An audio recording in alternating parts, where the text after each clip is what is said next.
We recently did an assessment of the Linstead area where we compiled all the applications that had been paid for and that were in delinquency.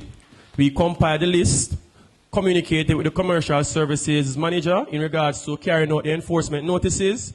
When we were ready to initiate and enact the aspect of removing the signs, we had some financial constraints with the truck driver that we used because he had been on an operation prior to this and he had not received payment. When we contacted him to initiate the removal drive, he indicated that he would not come and proceed and operate and remove the billboards until he received his payment. Mr. Chairman, I'm going to suggest that this committee send an extract to Finance Committee asking that funds be provided to pay the gentleman with immediate effect so we can carry out the work that must be done, because it makes no sense as a municipality we're operating backwards.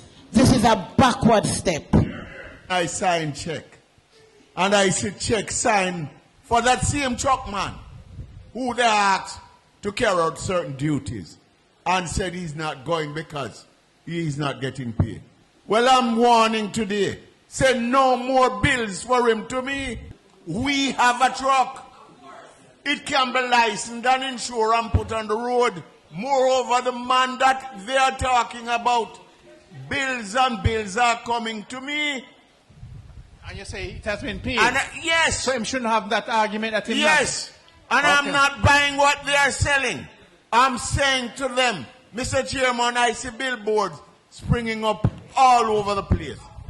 All over. Council Turner don't make any error. They are from Old Harbour, Spanish Town. Everywhere you cast your eyes, revenue are there for us to make. I am hearing from the CEO that revenue are giving trouble in this parish. When we have it out there and we're not collecting it, either the soup, the building officer, or somebody is delinquent. And we want the money and we want it now.